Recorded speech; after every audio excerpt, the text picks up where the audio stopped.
What would you do if you found out that your partner took you on a weekend getaway only to find out that they was trying to get rid of you permanently? That's what happened in today's case, where 46-year-old Gehardt Konig had attacked his wife and attempted to throw her off a cliff. Let's dive into today's case as we try to determine what was going through Gerhardt's mind, as well as why his wife became a victim. All right, let's roll, nerds.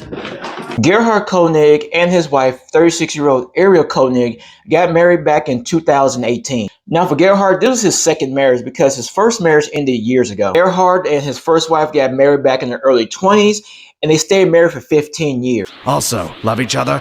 Making a lot of assumptions here. Gehardt was an assistant professor of anesthesiology and bioengineering at the University of Pittsburgh School of Medicine and Engineering. Now, throughout his 15 years of marriage, him and his first wife had 2 children. And out of his 2 children, one of them became a trans male. If you don't know what trans male is, it is a female who transitioned to a male. Gehardt and his son had a rocky relationship. And are you as disappointed as I am? But they were slowly patching things up.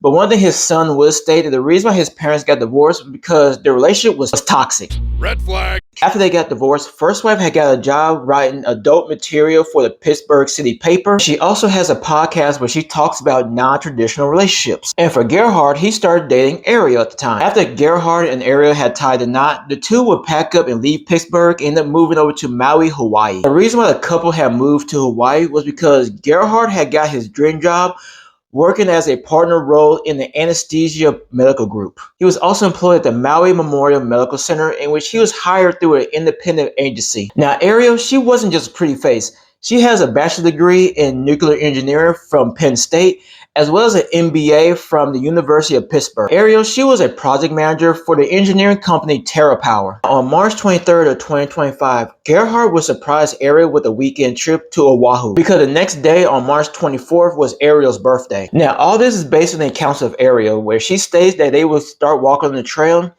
but during her hike, she started feeling unease about what was going on. She would start to voice her concerns, but she even stated she started developing a headache, but Gehardt wanted to continue on with the hike. And once they got to the very top of the lookout, Gehardt would want to take a picture together, but Arielle didn't feel safe with that idea. And by her declining, it would outrage Gehardt, but he would start attacking her. Gehardt would start pushing Arielle, and one thing Arielle started noticing that every time he pushed her, it was always towards the edge of the cliff. So Arielle would go ahead and gather her black girl energy.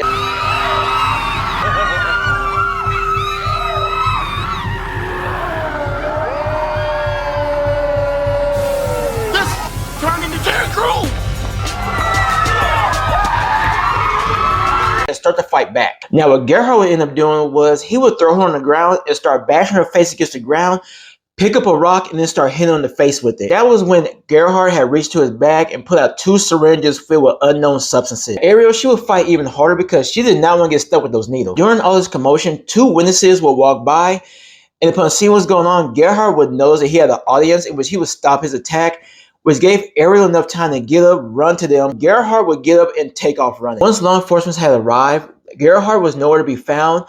You see, I didn't up. I just underestimated her. I went in a little too overconfident. But of course I was a little overconfident. I mean, have you ever met me? I'm me. I'm a big deal. And so they rushed Arielle to the hospital, in which she was found in critical condition with head and facial injuries. While at the hospital, Arielle was able to tell the doctors that it was her husband that had attacked her. 6 hours after the attack, authorities was able to track down Gehardt and arrest him for attempted murder. Now, after Gehardt was arrested, a restraining order would be issued so that way he could not contact his wife. In that restraining order, it was stated that Gehardt had allegedly been essaying his wife for months. It was also alleged that the reason why Gehardt was abusing and assaulting his wife was because he had accused her of having an affair, in which he also attempted to control and monitor her communications. Is that also a red flag? Crimson.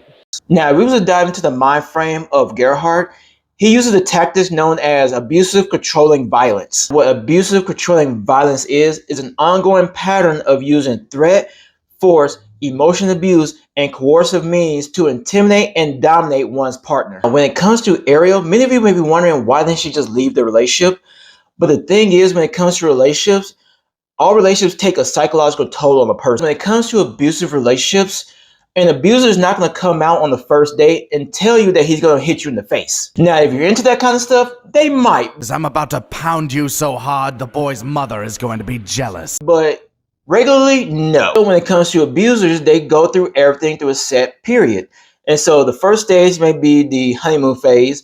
And then once the honeymoon phase start to phase out, that's when they start going to their old habits. So what the abuser may do is test it out where they can see what they can or can't get away with. Some of the things they may do is pick up an object and throw it towards your direction, but not directly hit you. Majority of the time, that is normally a test to see if you report him or just keep it to yourself. Once they see that you're not going to report them, that's when they start becoming more and more physical. Something like this can take anywhere from 6 months to years to even develop. Because you put so much time into a relationship, most people find it kind of hard to walk away just because you put all the time and effort to form your relationship with this person. As of right now, Gehardt is currently being held on a $5 million bond in which he is scheduled to be arraigned later this month for his plea agreement. And Arielle's friends and family have created a GoFundMe page for her to help pay for medical expenses. Now I'm kind of curious about this question.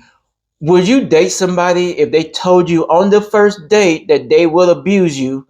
As well, would you report that person on the first sign of abuse? Go ahead and put your comments down below. And if you like more forensic analysis of cases like this, go ahead and stay tuned for more videos to come. And be careful with who you date or marry.